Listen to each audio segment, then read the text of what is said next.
And the nominees are Braid,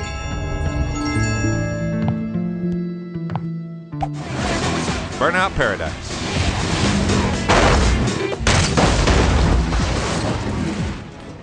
Fallout 3,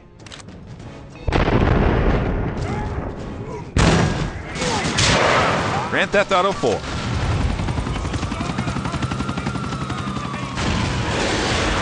Left 4 Dead,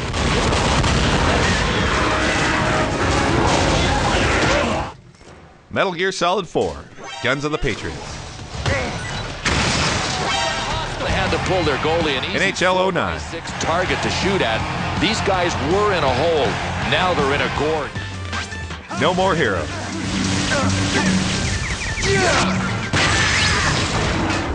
Resistance 2,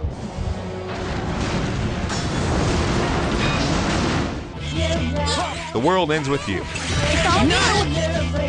Got it! and the winner is Metal Gear Solid 4, Guns of the Patriots.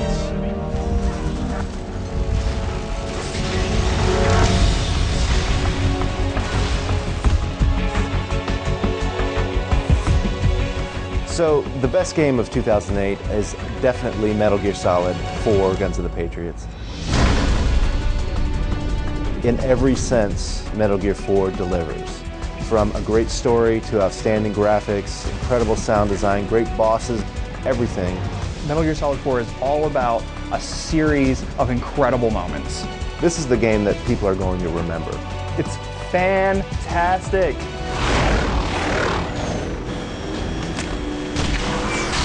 So we all know 2008 was a great year for games.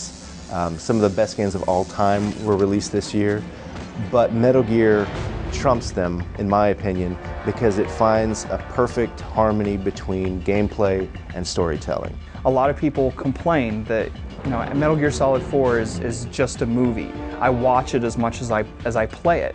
But that's part of what makes it so incredible, is that it takes really two different kinds of entertainment, both of which stand out as, you know, the ultimate form of their kind of entertainment, whether you're looking at it as a film or whether you're looking at it as gameplay.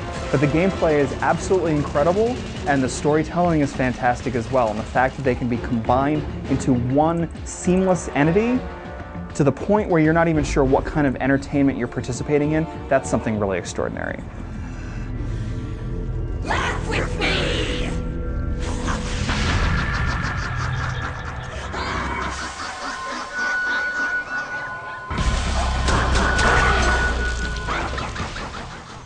It's very difficult to summarize a story in a Metal Gear game, but I will say that even if you haven't beaten any of the previous Metal Gear games, you'll be able to follow along with what's happening here. You'll understand that Snake looks different than he did in the previous games. He's aged, there's a big threat, something's going on, and Snake's got to finish it. That's the basic plot. It's the same for every Metal Gear game. He's the hero, he's got to beat the bad guys. But it just seems like Hideo Kojima, from the outset, wanted to make this a final chapter that tied up all the loose ends and really made you nostalgic for those old games, made you appreciate all those old games.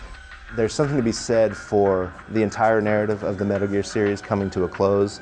I think there's an element of nostalgia there. We remember the last 10 years or so that we spent with all of these characters and all the great times that we've had with them, but we also realize that the formula of Metal Gear has been perfected in Metal Gear Solid 4.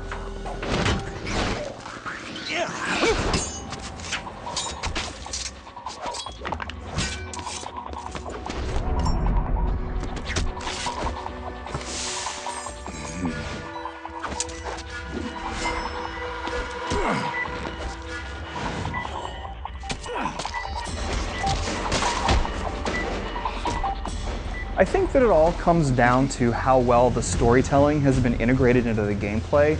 They match up so seamlessly that sometimes you're not even sure whether you're in the game yet or whether it's still in the middle of a cutscene. A cutscene will play out. It'll be absolutely beautiful, you know, in terms of technology, as good as any cutscene you've ever seen. And you'll transition directly into gameplay within the cutscene, and it looks exactly the same as the scene itself. And that kind of immersion, you can't really put a price tag on something like that.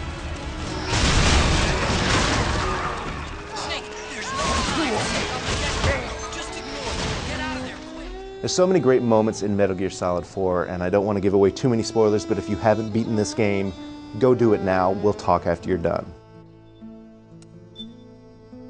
So there's so many great moments in this game, not just moments that are exciting and not just moments that are fun to watch, but there's moments that are really emotionally impactful. And the one that stands out for me was towards the end of the game when everything has gone wrong. Snake is literally crawling on his hands and knees to get to the server room of Outer Haven, and he's being blasted with microwaves. And the screen splits horizontally, and you've got Snake crawling to try to get, has been hit by these microwaves, and you've got cutscenes on top as Raiden is about to die and Meryl's about to die, and literally you are just mashing a button trying to keep Snake going. Everything's going down. You feel like this is the end. You know, this, not only is Snake not going to make it, but everybody else he's ever been associated with is going to die. And it puts you in the position of how Snake probably feels in that moment, because you're getting tired pressing the button, Snake's getting burned alive, and all his friends are going to die. And so when you finally get to the end of that corridor and you make it into the room, there's this tremendous feeling of relief, and it's a fantastic moment. It finds all of these interesting ways to tell this story.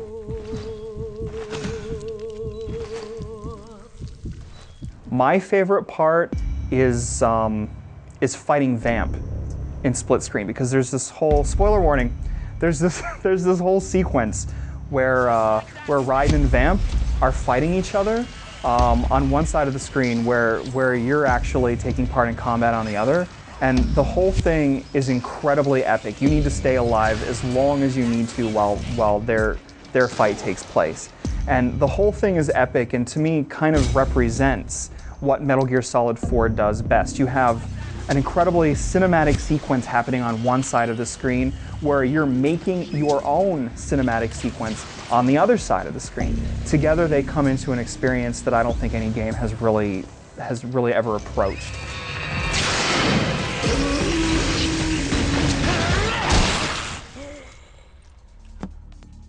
I think the one thing that I like most about Metal Gear Solid 4's gameplay is that in the past, some of the stealth has been really unforgiving. You need to be very careful about how you're sneaking around lest you get caught, because trying to shoot your way out of a situation wasn't always not only is it not the best way to get out of a situation in a lot of Metal Gear games, but it's also the least satisfying way of doing it. Metal Gear Solid 4 kind of took those gameplay mechanics and turned them on their head. You can play Metal Gear Solid 4 as a shooter and get just as much out of it as if you play it as a stealth experience.